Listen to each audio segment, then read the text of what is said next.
Hi guys, welcome to another episode. Today we're going to talk about the last video for the independence course, which is going to be playing 7 strokes pattern with our bass drums and playing the alphabet on top of it. And this is going to be the last video because after this we can go on and do the 8, 9 and so on bass drum patterns, but you can take, for example, to create the 8 bass drum patterns, you can take the 4 bass drum patterns and make it double it, so making an 8 strokes, and for the 9 you can play 3 times the 3 strokes pattern and so on. And I would say that you guys, after this video, you will have an idea of how the exercises are made, and you can build and create your own and go on and make it harder and take it wherever you want. So so we're going to play these 7 bass drum patterns with our feet and the alphabet on top of it. The alphabet means for me playing all the 16 notes combination possibles that we can play on top of this. So the first 16 notes, second 16 notes, third and fourth, then a couple of first and second, third, fourth, and so on. And we'll see the entire alphabet further into the exercise. So the way I'm going to play the 7 strokes bass drum pattern, it's going to be playing 5 single stroke rolls, alternating my feet, and then a double stroke with my left foot. So it will be something like this.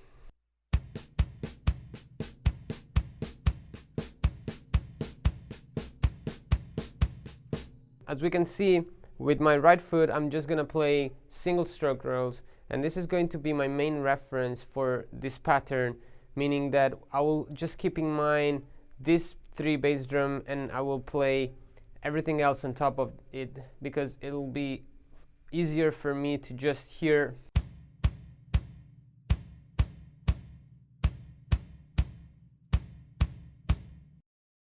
and play everything else on top of this. And so in this way I will only have to use the leg motion, because even if I'll speed this up a lot, it won't probably take it won't get to a speed where I have to shift the control to the ankle. In case I will have to, then I will either use the swivel technique or heel up technique. Instead, for my left foot, I will play 2 single strokes with my leg and then a double stroke with the slide technique, so in this way.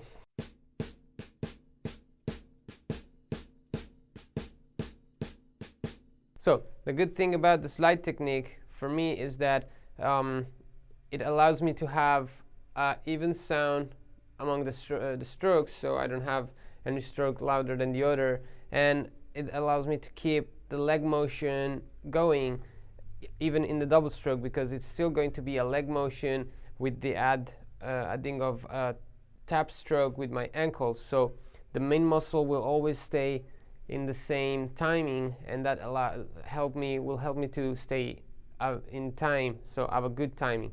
So speeding this up, it will be like this.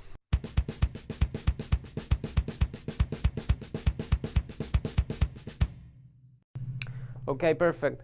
As I always mention, it's good to figure out the technique situation first before going too much further into the exercise, because we don't want to be in the middle of learning and hearing and controlling the alphabet, and we can't speed this up or go on in the exercise because the technique will stop us. So it's good to figure this out.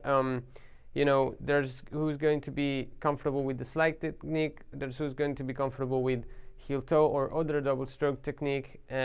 Just to make sure that you understand this and you speed this up before, and once everything is set, you can start playing the alphabet. Okay, perfect. So as I was saying, when we go and start to understand and learn this exercise, to make independence easier, the best way is to think about less things as possible and have less information going to our brain as possible. So for example, as I just mentioned, I won't think about this bass drum pattern as the whole thing, but I'll just concentrate my hearing and my physical motion only on the right side. So when I will be playing the whole pattern, but I will just hearing the bass drum. something like this.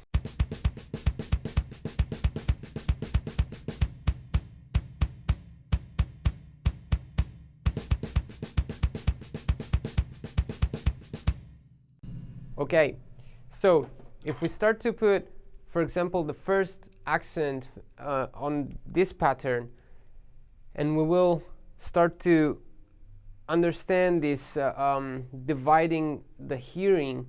For example, we can start, I'll do an example and we can start to understand the difference, why it becomes easier. So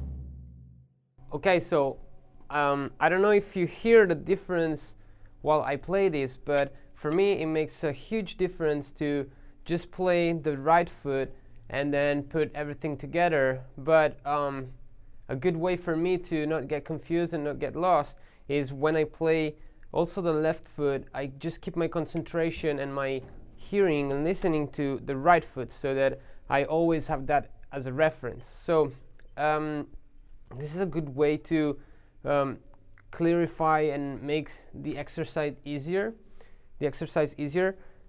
And we can do this with all the other accents, and anytime we get stuck in the exercise, this is a great way to figure out exactly how it is. So getting rid of the left foot first, and then all the taps, unnecessary taps or extra taps of the snare. So in this case, all the taps that were played after the accent. So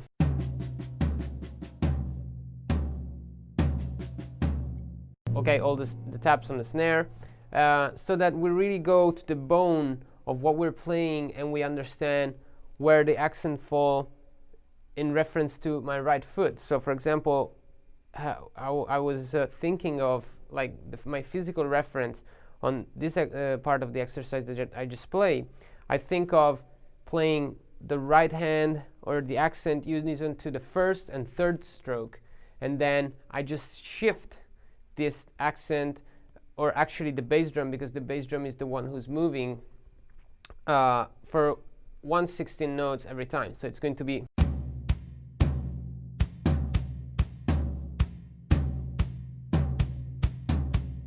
I have this memorized, and this is a physical reference for me because I know exactly where the accents land. And then I memorized all the other accents so that I have perfect control of this whenever I will improvise on top of it. Okay, so in this way it's going to be much easier to have an understanding of whatever we're playing and controlling this exercise. I will now play the entire alphabet so that you guys have an idea of how every part of it will sound.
Okay, so while we go on in the cycles, the wider the accents are, so the more space and more notes there are between one accent and the other, the wider the bars will be and the cycles will be.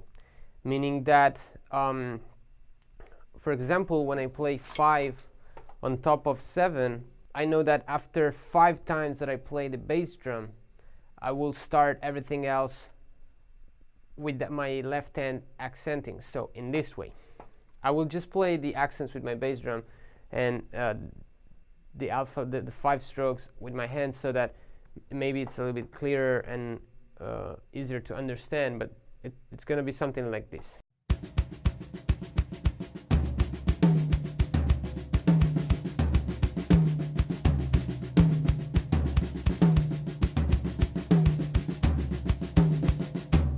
Okay, so I will play 5 times the 3 strokes with my bass drum, so the 7 strokes bass drum pattern, and then I will find myself starting everything again, starting with my left hand accenting. So to close the cycle and go back on with having the 1 of my right foot unison to the right of my hand, I will have to play the bass drum pattern 10 times, and then on the 11th I will find myself. Okay, so it's going to be like this for all the other cycles, like also the 3 on top of 7. So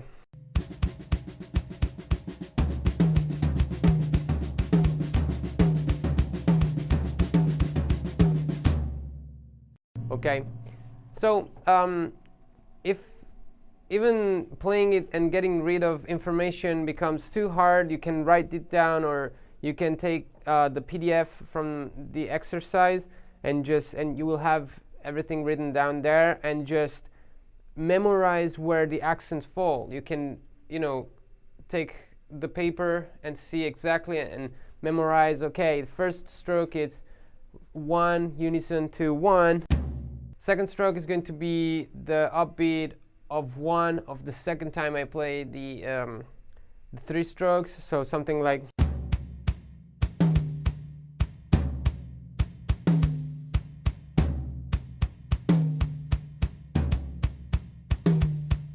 And so on, and you literally memorize this, and then you start adding everything else on top of this. Okay, then the last step, as we usually do, is to learn to improvise on top of this. And once you do all the cycles for a bunch of times and you have perfect control of everything that you're playing, you will be more in control of this 7 strokes bass drum pattern, and you can start adding a musical idea and musical elements on top of this, and create something based on the music and not only on the mechanics of the exercise, which the exercise just helps us to learn to understand, hear, and push ourselves in new places, in new things that we can hear, and new things that we wouldn't do just improvising. So that's the goal of the exercise. But then we have to take all this and improvise musically. And it's good to do this even if we don't play this kind of music, or we never will apply this type of stuff to our music. It's just something, again, that will push us further in our playing, and it will just open new doors and new things for us. So let's see how improvising would sound like, and trying to add a musical idea to it.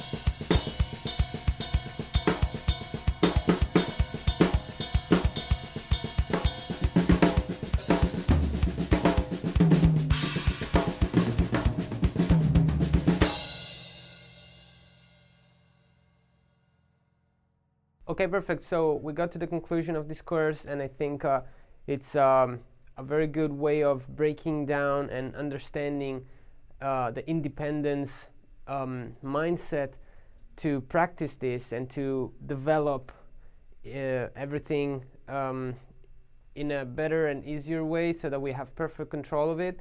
I hope that you guys can come out with many different solutions and many different ideas, and this will push you into new boundaries in your playing. And have a good practice, and I'll see you in the next course.